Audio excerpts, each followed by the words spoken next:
여러분들 가운데 점 보러 다니시는 분 계신가요? 여러분들 가운데 점 보러 다니시는 분 계신가요?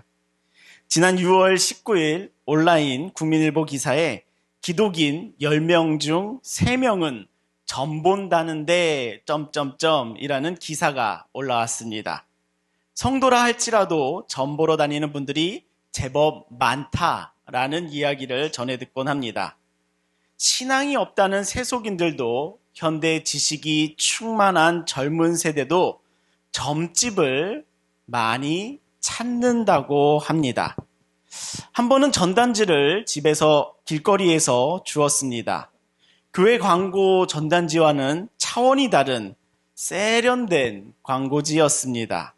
점집 광고지였습니다. 그 세련됨을 보니 이 점집의 주 타겟이 젊은 사람이구나 라고 느껴질 정도로 세련된 광고지였습니다. 그 점집 광고의 뒷면을 보니 사주, 타로, 운세, 신점 등등의 메뉴가 있는데 그 가격 또한 보고 놀랐습니다. 대부분 한 번에 30만 원 이상 하는 가격이었습니다. 우리는 무료로 기도해주고 기도를 해주고 싶어서 찾아가고 물어보고 오히려 소식을 알고자 노력하는데 점집은 알아서 찾아오는데 그 가격 또한 가볍게 보지 않으니 수요가 참 많다라는 것을 알 수 있었습니다. 제가 한 번은 지하철 3호선을 타고 강남에서 파주 쪽으로 올라오고 있는데 압구정역에서 한 커플이 하는 대화를 제가 듣게 되었습니다. 점을 보고 왔다는 것입니다. 그러면서 점을 보니 내가 지금 어려운 이유를 알겠다라는 것이었습니다. 그리고 그 어려움의 고난의 원인이 나뿐이 아니라 조상의 잘못이라는 것을 아니까 위로가 된다라고 한 젊은 20대 여자분의 말이 제 귀에 들어왔습니다. 그러면서 너도 힘들면 점집을 가보라 라고 하는 전도의 현장도 보게 되었습니다. 저는 제 귀를 의심하였습니다. 대한민국 역사상 최고의 교육을 받은 이 젊은 세대가 이런 생각을 하는구나. 인터넷을 자유로이 사용하며 외국의 정보 또한 얻기에도 능력이 있는 우리 역사상 최고의 지성인들의 세대가 위로를 얻기 위해 위로가 필요해서 점집을 찾는다니 라는 생각을 하게 되었던 적이 있습니다. 그 대화 가운데 그들의 대화 가운데 제가 묵상이 되는 지점이 있었습니다. 그건 지금의 세대가 여호와를 알지 못하는 세대가 되었구나. 이들의 마음이 위로를 갈구하고 있구나. 그들의 마음 가운데 불안과 두려움의 요소가 가득하구나. 하나님의 말씀이 사라진 그들의 영혼과 심령과 삶 가운데 불안과 두려움이 가득하구나.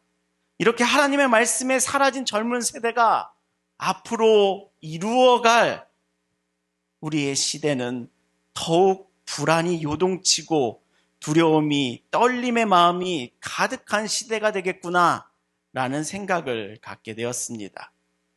아까의 기사의 제목과 같이 성도들조차도 열의 3명은 점집을 찾는다는 그 기사를 보며 우리 성도들의 영혼 또한 채우고 있는 것은 불안과 염려하는 말씀의 허기짐을 바라봅니다. 하나님의 말씀이 사라지고 있음을 또한 바라봅니다. 우리 사랑하는 좋은교회 성도 여러분, 티테디오스라는 말을 헬라어를 들어보신 적 있습니까? 1세기 초대교회 성도들은 이름 앞에 별칭을 붙이곤 하였는데 자신의 이름 앞에 티테디오스라는 이 말을 붙여 말하곤 하였습니다. 티테디오스 영화, 티테디오스 바울, 티테디오스 베드로 이와 같은 방식이랍니다. 이 티테디오스라는 말은 결코 염려하지 않는 사람이라는 뜻이랍니다. 초대교회 성도들의 그 신앙의 단면을 볼 수 있는 한 표현인데요. 예수님을 믿는 성도들은 그 어떠한 환경 앞에서도 염려와 근심과 걱정에서 예수님으로 인하여 해방되었음을 스스로에게 선포하며 증거하였던 신앙의 흔적이랍니다. 티테디오스. 점집을 찾는 성도들과 같이 일주일의 삶 가운데 내일의 그 염려 때문에 오늘 예배하지 못하는 성도들의 영적 허기짐의 삶 앞에 우리는 어디서 티테디오스, 예수 그리스도인으로 인하여 평안을 얻으며 염려가 아닌 충만함으로 살아갈 수 있을까요? 우리는 어디서 이 티테디오스의 삶을 이루어갈 수 있을까요? 예수 그리스도로 인하여 평안을 얻었습니다 라며 세상 앞에 드러내며 살 수 있을까요? 오늘 사무엘상의 말씀에서는 엔돌의 무당을 찾아간 사울의 모습을 볼 것이랍니다. 말씀이 비어 영적인 그 허기짐으로 인하여 염려하는 그 사울의 모습에서 나의 모습을 찾으시고 티테디오스의 삶, 하나님의 말씀으로 충만함으로 살아가는 삶, 생명의 길을 발견하는 순간이 되시기를 예수님의 이름으로 축원합니다. 지난주 27장의 말씀을 다시 한번 떠올려 보신다면 가드로 망명한 다윗이었습니다. 아기스 왕 앞에 머리를 숙이며 시글락에서 살아가는 다윗의 삶의 모습이었습니다. 다윗은 시글락에서 살며 주변 민족을 침입하는 삶이었지요. 이렇게 다윗이 블레셋 가운데 살아가고 있을 때 한 사건이 시작됩니다. 우리 28장 1절의 말씀 같이 읽어보겠습니다. 같이 읽겠습니다. 시작. 그때에 블레셋 사람들이 아기스가 다윗에게 이르되 너는 발키할라. 너와 내 사람들이 나와 함께 나가서 군대에 참가할 것이니라. 아멘. 이 말씀을 보시면 28장에서 어떠한 사건이 시작되고 있습니까? 블레셋이 이스라엘을 침공합니다. 블레셋과 이스라엘의 전쟁이 시작됩니다. 이 전쟁을 통하여 우리는 사울의 집의 몰락과 다윗의 집의 부상을, 그리고 사무엘상의 드디어 마지막을 보게 될 것이랍니다. 이러한 말씀의 흐름 가운데 오늘의 본문을 보시면요, 블레셋이 이스라엘을 침공하였습니다. 그리고 4절 같이 읽어보겠습니다. 같이 읽겠습니다. 시작. 블레셋 사람들이 모여 수넴에 이른데 진침에 사울이 온 이스라엘을 모아 길보아에 진쳤더니, 아멘. 블레셋 군대는 수넴에 진을 쳤고요, 사울의 군대는 길보아에 진을 쳤습니다. 서로 칼을 겨누고 있는 이 대치 상황 가운데 사울의 상태는 어떠했을까요? 블레셋을 앞두고 여호와께 기도하며 전의를 다지고 전략을 짜며 승리를 꿈꾸며 이스라엘 백성들의 사기를 고취시키는 그러한 왕의 모습이었을까요? 사울의 모습은 어떠한 모습이었을지 5절에서 7절의 말씀을 우리 같이 읽어보겠습니다. 5절에서 7절 같이 읽겠습니다. 시작. 사울이 블레셋 사람들의 군대를 보고 두려워서 그의 마음에 크게 떨린지라. 사울이 여호와께 묻자오되 여호와께서 꿈으로도 우림으로도 선지자로도 그에게 대답하지 아니하시므로 사울이 그의 신하들에게 이르되 나를 위하여 신접한 여인을 찾으라. 내가 그리로 가서 그에게 물으리라 하니 그의 신하들이 그에게 이르되 보소서 엔돌에 신접한 여인이 있나이다. 블레셋 군대를 보며 사울은 어떠한 모습이었습니까? 5절을 보시면요, 그의 군대를 보고 두려워서 그의 마음이 크게 떨린지라. 원어 성경을 직역하면요, 사울이 블레셋 군대를 보았다. 그래서 두려웠다. 그의 마음이 매우 떨렸다 라고 적고 있습니다. 사울은 블레셋 군대를 보았습니다.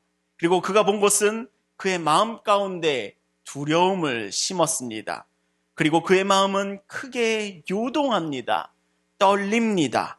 주체할 수 없는 떨림이 사울을 사로잡습니다. 그 떨림에, 두려움에 사울은 여호와께 묻습니다. 6절.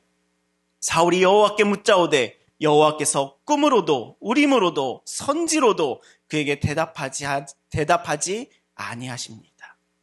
꿈으로도 우림으로도 선지자로도 모든 채널을 통해서도 하나님께서는 사울에게 응답하지 않으십니다. 간구하는 사울에게 있어 떨리는 마음을 가지고 여호와 앞에 나와 묻자오매 여호와께서는 응답하지 않으십니다. 이렇게 응답하지 않는 하나님이 야속하게도 보이기도 하지만 사울은 가장 근본적인 한 가지를 우리가 지금까지 성경을 읽어오면서 단 한 번도 자신이 가진 그 근원적인 한 가지 문제를 해결하지 않았습니다. 그것은 바로 죄 문제입니다. 사울은 끝내 하나님께 돌이킴이 없이 회개함이 없이 하나님과의 죄 문제는 해결하지 않은 채로 자신의 죄는 그저 그 안에 가려둔 채로 자신 안에 둔 채로 하나님께 간구만 하고 있는 것이랍니다. 자신의 죄에 대한 회개함 없이 간구하고 있는 사울에게 아무리 간구하고 있을지라도 그 문제가 해결이 되지 않으니 하나님은 응답하지 않으십니다. 그 어떤 채널로도 응답하지 않으십니다. 그러니 사울에게는 그의 영혼에게는 하나님의 말씀이 고갈되고 있는 것이지요. 그 영적인 허기짐이 그 상태가 지속되는 것이랍니다. 그의 영혼에 어떠한 하나님의 메시지가 하나도 채워지지 않고 있는 것이랍니다. 죄를 채워놓고 말씀을 구하니 그 어디에도 말씀이 채워질 자리가 없었던 것이랍니다. 하나님의 말씀이 빈 사람, 영적 허기짐에 시달리는 그 사람, 그는 충만하지만 하나님의 말씀은 텅 빈 사람, 그가 바로 사울이었습니다. 그의 영혼이 말씀이 비어 있으니 사울의 눈에 보이는 블레셋은 두려움의 대상이었습니다. 너무 두려웠습니다. 그 두려움을 주체할 수 없을 정도의 두려움이었습니다. 사울은 어찌하였나요? 7절, 나를 위하여 신접한 여인을 찾으라. 내가 그를 찾아가 그에게 묻겠다 라고 합니다. 사울은 무당을 찾기로 하였습니다. 무당을 찾아서라도 물어봐야겠다. 사울의 그 떨리는 마음을 어찌하지 못하고 있는 것이랍니다. 신하들은 엔돌에 신접한 여인이 있다고 말합니다. 엔돌에 신접한 여인을 찾아가는 그 사울의 모습은 어떠한 모습이었을까요? 우리 8절에서 사울의 모습을 같이 읽어보겠습니다. 같이 읽겠습니다. 시작. 사울이 다른 옷을 입어 변장하고 사울이 청하이르되 나를 위하여 신접한 술법으로 내가 내게 말하는 사람을 불러올리라 하니 점집을 찾아가고 있는 사울은 변장을 합니다. 다른 옷을 입습니다. 변장을 하고 밤에 갑니다. 엔돌이라는 지역은 지금 블레셋이 진을 친 수넴 지역의 뒤편에 위치합니다. 그러니 길보아 지역에 진을 친 사울은 블레셋 진영을 통과해야 하니 수넴 지역에 이를 수 있는 것이랍니다. 그 블레셋 지역을 통과해야 수넴 지역에 이를 수 있는 것이랍니다. 이스라엘 군대의 왕이, 수장인, 지휘관이 두려워서 떨려서 변장해서라도 적진을 통과하여, 그것도 밤에 통과하여, 몰래 통과하여 신접한 여인, 그 한 여인을 찾아가는 그 사울의 모습을 상상해 보십시오.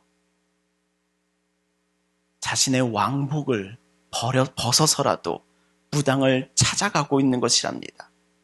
하나님께서는 과거 사무엘을 통해 사울의 왕복을 벗기겠다라고 전하셨습니다.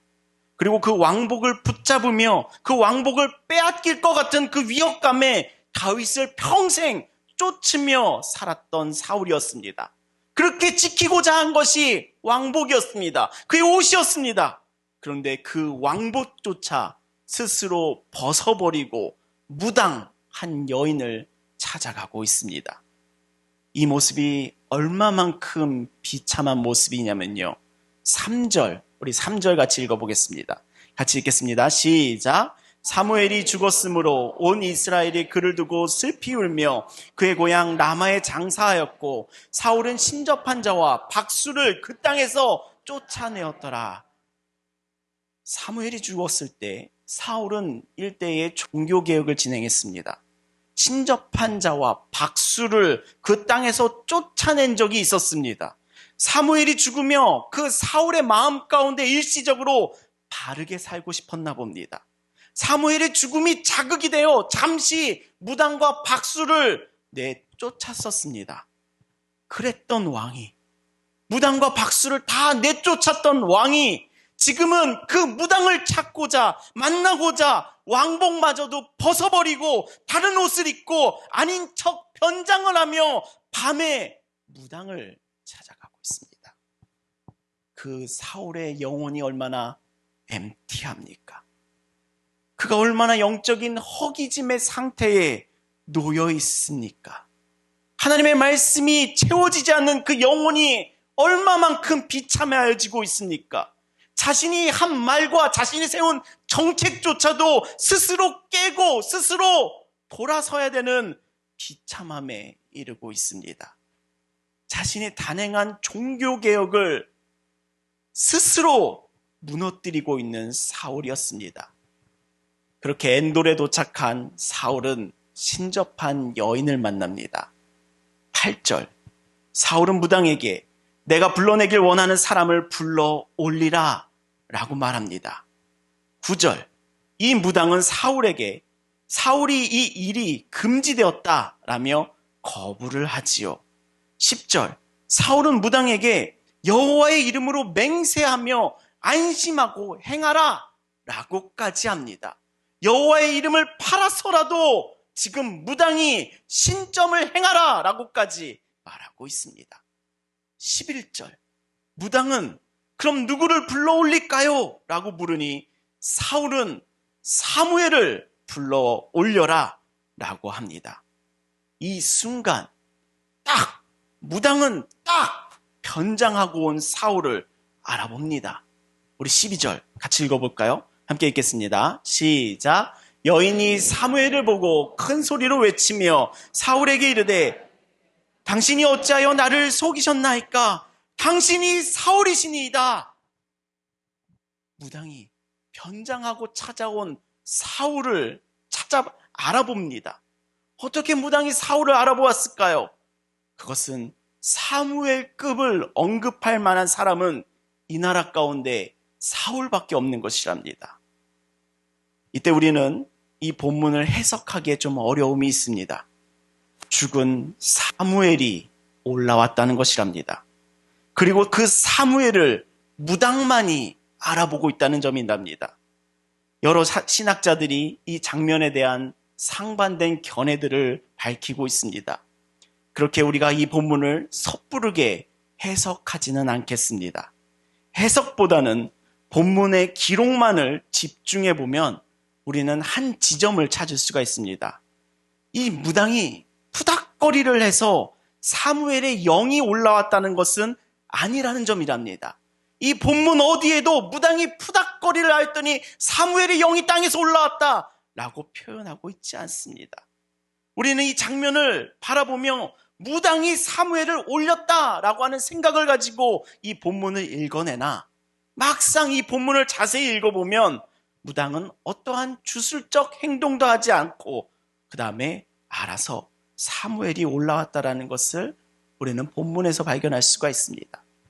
또한 마태복음 27장을 보시면요, 예수님께서 그 십자가의 죽음의 그 순간에 무덤들이 열리며 자던 성도들의 몸이 일어나는 장면이 기록되어 있습니다. 이에 따라서 이 장면은 무당의 능력이 아닙니다. 이 장면은 무당의 능력이 아니라 하나님께서 능히 행하실 수 있는 모습으로 바라보고자 합니다. 이 장면을 통해 우리가 논쟁에 빠지기보다 우리의 하나님은 우리의 삶에 있어서도 죽음의 세계에서도 하나님이심을 바라보기를 예수님의 이름으로 축원합니다. 다시 영적인 사울의 상태에 집중하고자 합니다. 우리 14절의 말씀 같이 읽어보겠습니다. 14절 같이 읽겠습니다. 시작. 사울이 그에게 이르되 한 노인이 올라오는데 그가 겉옷을 입었나이다 하더라. 사울이 그가 사무엘인 줄 알고 그의 얼굴을 땅에 대고 절하니라. 사울은 신접한 여인에게서 땅에서 올라온 그 영이 어떠한 모습인지를 물어봅니다. 무당이 그가 겉옷을 입었나이다 라고 말합니다. 이 겉옷이라는 표현을 듣자마자 사울은 사무엘임을 알고 바로 땅에 대고 엎드려 절합니다. 사울은 이 겉옷 이야기를 듣고 어찌 사무엘인 줄 바로 알았을까요? 15장에서요. 사무엘은 사울의 불순종을 질타하는 장면이 있습니다. 하나님은 아말렉을 진멸하라 라고 말씀하셨는데 사울은 좋은 것을 뒤로 빼어 남겨놓지요. 이러한 불순종으로 말미암아 하나님은 깊은 실망하셨고 사무엘은 그 뜻을 따라 사울의 폐위를 선언하였습니다. 그리고 떠나려는 그 사무엘의 옷을 사울이 붙잡습니다. 15장 27절. 사무엘이 가려고 돌아설 때 사울이 그의 겉옷을 붙잡음에 찢어진지라. 28절. 사무엘이 그에게 이르되 여호와께서 오늘 이스라엘 나라를 왕에게서 찢어, 개역개정에서는 떼어라고 번역하였습니다만 히브리어 성경에 보면 그의 옷자락이 찢어짐과 그의 이스라엘 나라를 왕에게서 찢어라고 동일한 단어를 사용하고 있습니다. 그리고 왕보다 나은 왕의 이웃에게 주셨나이다 라고 기록하고 있습니다. 사무엘의 찢어진 옷을, 이 옷이 사무엘에게 어떠한 메시지를 전하고 있냐면 너는 끝났다 라는 메시지를 전하고 있습니다. 사울은 그때 하나님으로부터 종료 선언을 받았습니다. 그렇지만 사울은 계속해서 하나님께서 들려주시는 말씀을 거부합니다. 그리고 회개보다는 그 말씀을 부정하고 자신이 왕임을 고집해 왔었습니다. 그런 그가 무당의 사울의 겉옷 이야기를 하니 단번에 15장의 과거가 생각나므로 그는 꿇어 엎드리는 것이랍니다. 이러한 사울의 현재 모습은요, 하나님의 말씀이 비어있는, 아무것도 채워져 있지 않은 엠티한 사울이었습니다. 오늘 우리가 이 말씀을 통해 이 사울의 모습을 적나라하게 보기를 소망합니다. 하나님의 말씀은 거부하며 자신이 원하는 답을 찾아 하나님을 쫓는 사울의 모습이 우리들에게 보여지고 있습니다. 자신이 원하는 답을 고집하는 사울의 그 영혼의 상태가 우리들에게 보여지고 있습니다. 말씀하신 하나님께 회개로 나아가 듣기보다 나에게 맞는 말을 듣길 원하는 사울의 모습이 이 본문을 통하여 우리들에게 보여지고 있습니다. 결국은 그의 비어있는 영혼의 상태가 우리들에게 드러나고 있습니다. 영혼의 허기짐에 빠진 인생의 비참함을 하나님께서는 사울의 모습을 통해 우리들에게 보여주고 계십니다. 우리가 이 말씀의 장면을 통하여 바라보길 원하는 우리의 영혼을 위한 메시지는 그렇기에 주의 말씀을 먹어라입니다. 영적인 허기짐을 느끼는 자여 주의 말씀을 먹으십시오입니다. 우리가 주일의 말씀인 요한복음을 통하여 몇 주 전의 말씀 가운데 이런 말씀이 있었지요. 마지막 날 밤 예수님께서 제자들에게 이것은 내 살이다 라고 주신 떡을 먹지 않고 떠난 가룟 유다의 모습을 다시 떠올려 보시기 바랍니다. 이때 담임 목사님께서는 가룟 유다가 예수님께서 주신 떡을 먹지 않고 결국은 손에 쥐고 떠난 그 모습으로 그리셨습니다. 지금 사울의 상태가 딱 이렇습니다. 주님의 말씀 먹지 않고 여전히 손에 쥐기를 바라며 자신에게 맞는, 자신의 취향에 맞는, 자신의 맞는 말씀을 찾아 방황하고 있는 그의 모습이랍니다. 우리의 모습이 이와 같습니다. 주님의 말씀은 우리에게 생명의 떡으로서 우리 손에 쥐어졌습니다.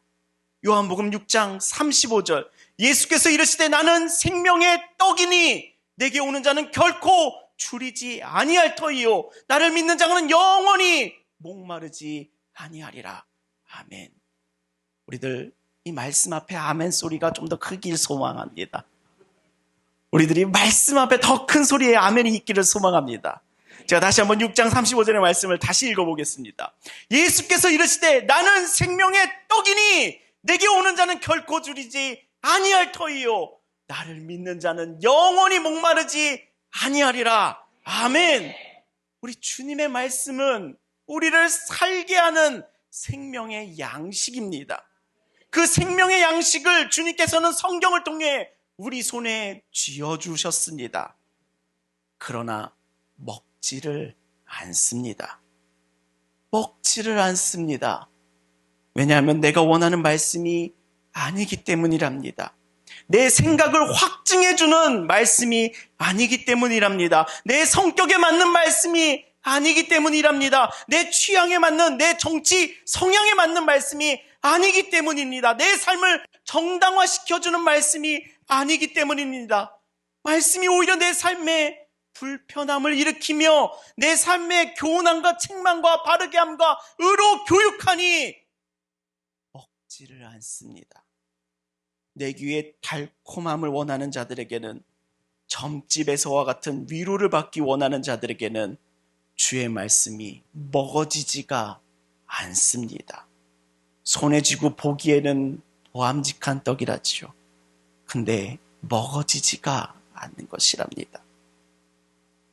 티테디오스, 예수님의 말씀으로 인하여 그 어떠한 상황에서도 염려와 불안으로부터 자유한 사람, 그 말씀이 먹어지지가 아니하니 티테디오스의 삶이 아닌 신접한 여인이라도 찾아가야 할 만큼 사울과 같은 공허한 허기진 삶이 되는 것이지요.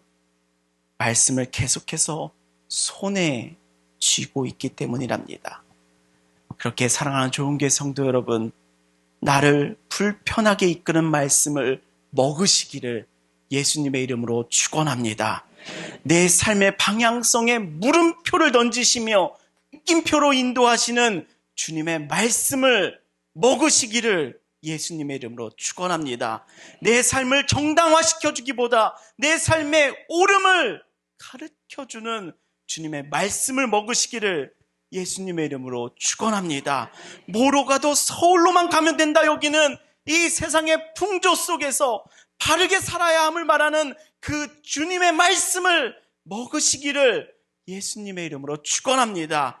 우리 젊은 세대들은 공부해서 내가 가지라 라는 삶이 아니라 공부해서 남 주라, 남을 섬겨라 라고 하는 주님의 말씀을 먹으시기를 예수님의 이름으로 축원합니다. 세상에서 내가 누려라 라고 하는 그 세상의 풍조에서 성공하며 타인을 사랑하라 라고 하는 주님의 말씀을 먹으시기를 예수님의 이름으로 축원합니다.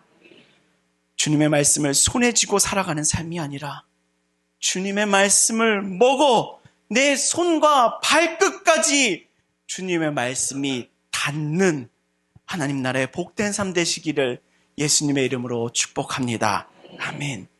주님의 말씀은 먹는 것이랍니다. 주님의 말씀은 손에 쥐고 돌아다니는 것이 아니라 주님의 말씀은 먹는 것이랍니다. 매일매일 삼시세끼 집밥과도 같은 것이 이 말씀입니다. 나는 생명의 떡이다, 즉 빵이다 라고 말씀하셨습니다. 이 빵은 오늘날의 케이크와 마카롱과 쿠키와 단팥빵과 소금빵 같은 디저트류를 말하는 것이 아닙니다. 매일매일 같이 살기 위해 먹어야 하는 빵이랍니다. 우리 한국의 식문화로 다시 번역을 한다면 한국인은 밥심이지 라고 하는 우리의 문화로 다시 번역을 한다면 나는 생명의 밥이다 와 같습니다. 우리가 먹어야 할 주님의 말씀은 우리가 살기 위해 먹는 생명의 떡입니다.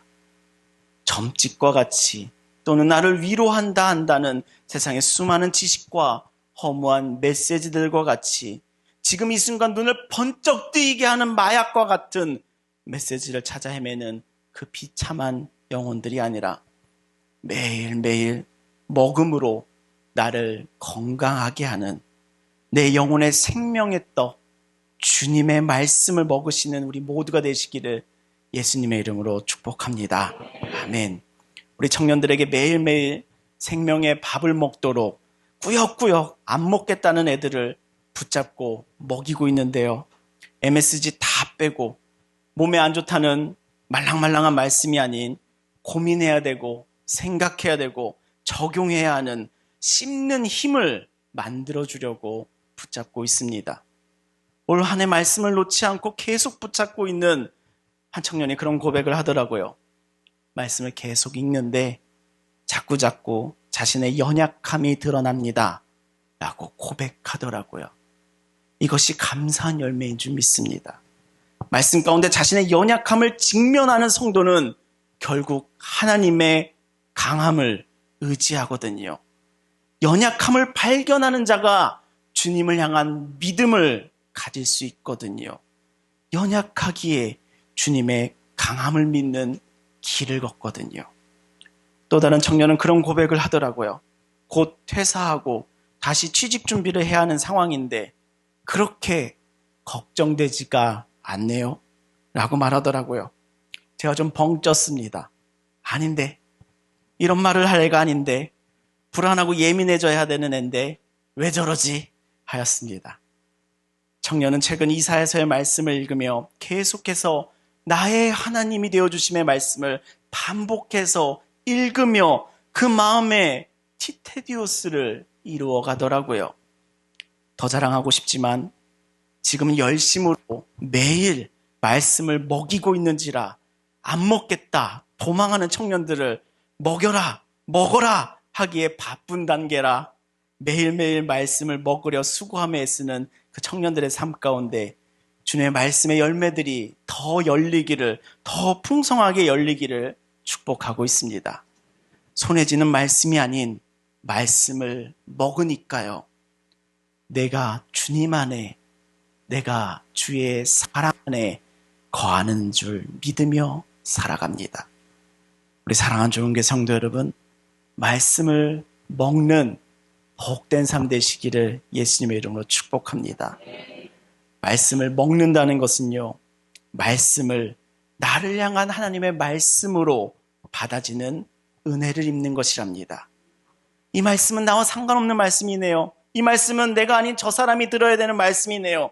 이러한 말씀을 향한 태도가 손에만 쥐고 있는 가룟 유다의 모습이며 사울과 같이 내 안에는 말씀이 비어있는 결과를 가지고 옵니다. 그렇기에 나를 위한 말씀으로 나에게 주어지는 양식으로 말씀이 먹어지는 은혜가 있으시기를 예수님의 이름으로 축복합니다. 말씀이 내 말씀이 되어지는 것은 이런 모습이랍니다. 지난주 기도회 시간에 주님께서 주시는 마음이 있었는데요. 기도회를 제 시간에 마치기 위하여 제가 오픈하지 않은 마음이 있습니다. 지난주 우리가 기도를 하는데 주님의 사랑 안에 거하게 하여 주시옵소서라고 기도하고 있었습니다. 그 말씀이, 주일의 말씀이 다시 떠올려지는데 주님의 사랑 안에 거하지 않고 사역에 대한 책임감과 부담감에 거함으로 탈진하는 사람들, 그 주님의 사랑 안에 거하십시오 라고 하는 주일의 메시지가 그때 다시 떠오르는 것이었습니다. 그 말씀이 제게 하시는 말씀이었습니다. 사랑 안에 거하지 않고 사역 가운데 거하니 무수한 책임감과 부담감에 매여 있는 것이지요. 말씀에 집중하기보다 다른 부차한 것들에 더 신경을 쓰는 것이었습니다. 이 말씀을 전하기 위해 수고하기보다 이번 주 모임 연락 돌리고 사람들이 안 오면 어쩌지 그런 걱정하고 사람들이 이 제안을 거절하면 어쩌지 이런 걱정하고 불안해하는 것이랍니다. 이게 내 모습이라는 것입니다. 이게 제 모습이라는 것이랍니다. 그러한 부차적인 것들로 인하여 말씀의 준비와 묵상하면은 자꾸만 이것부터 해놓고 이것만 해놓고 하면서 밀리는 것이랍니다.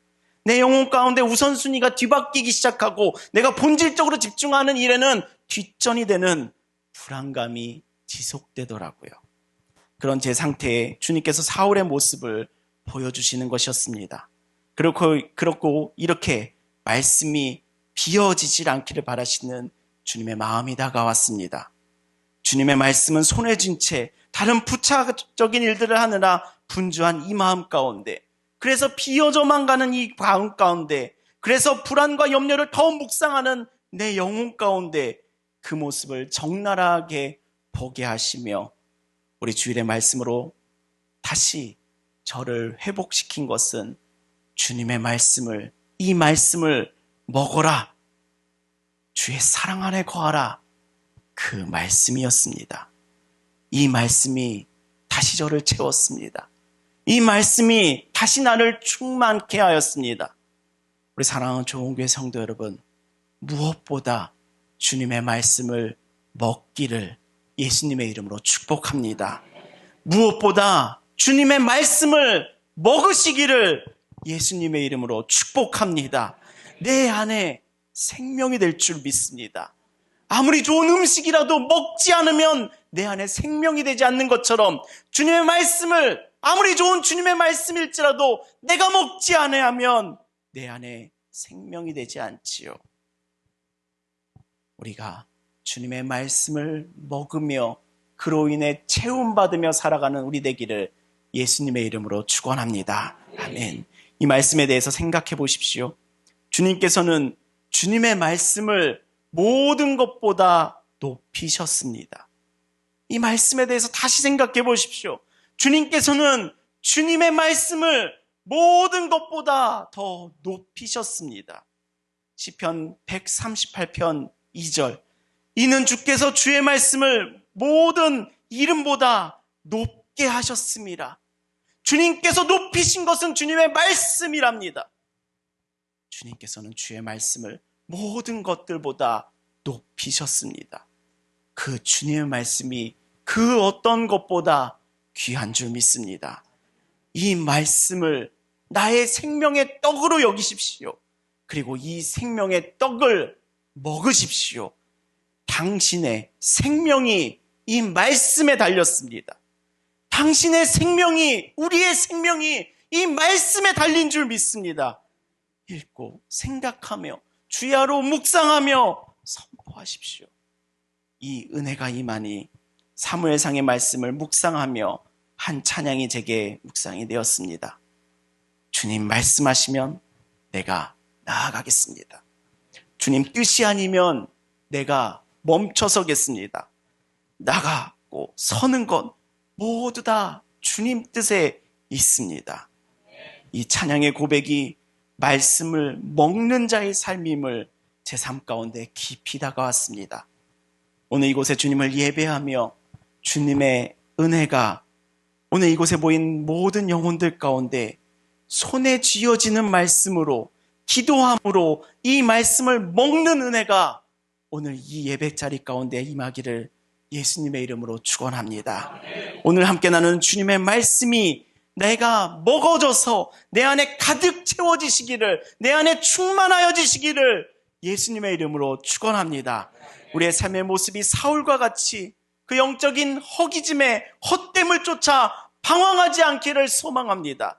점집을 다니며 세상 비천한 잡기와 창조주와 절대주를 함께 섬기며 주님의 진노가 내 삶 가운데 머무는 삶이 되지 않기를 소망합니다. 우리의 삶의 모습이 주님의 말씀을 먹어 내 안에 주님의 말씀으로 가득 채운 충만한 삶으로 예수님의 이름으로 초대합니다.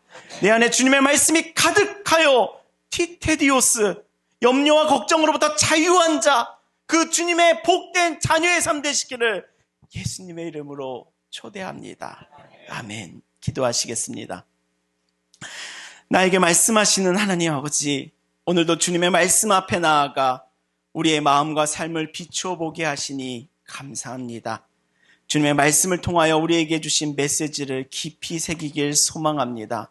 우리의 삶과 영혼을 말씀으로 가득 채워 주시옵소서. 우리 사랑하는 주님, 오늘 우리는 사울의 이야기를 통해 하나님의 말씀이 떠난 영혼의 비참함을 깨달았습니다. 주님의 말씀이 없는 삶이 얼마나 두려움과 불안으로 가득 찰 수 있는지를 알게 되었습니다. 그리고 그 안에서 또한 나의 모습을, 우리의 모습을 발견하였습니다. 우리의 삶 속에서도 말씀이 떠나지 않게 하시고 항상 주님의 말씀과 사랑 안에 거하는 복된 삶 되게 하여 주시옵소서. 주님, 우리의 마음을 살피고 우리가 주님 안에 충만하게 거하기를 간구합니다. 세상의 염려와 두려움으로 가득한 사울과 같은 우리의 마음을 주님의 말씀으로 채워주시옵소서. 주님의 말씀을 먹음으로, 주님 안에 거함으로, 티테디오스, 주님으로 인해 염려와 걱정으로부터 자유한 복된 자녀의 삶으로 우리를 축복하여 주시옵소서. 주님, 오늘도 우리를 모여 기도합니다. 말씀이 내 안에 먹어지는 역사가 이 기도 가운데 있게 하여 주시옵소서. 이 말씀이 나의 말씀이 되는 역사가 이 기도 가운데 있게 하여 주시옵소서. 이 말씀이 우리 가정 가운데 먹어지게 하여 주시옵소서. 이 말씀이 우리 교회 가운데 먹어지게 하여 주시옵소서. 오늘 이 기도의 장소 가운데 모든 영혼들마다 주님의 성령에 감동되는 역사를 우리에게 선물하여 주시옵소서. 예수 그리스도의 이름으로 기도합니다. 아멘.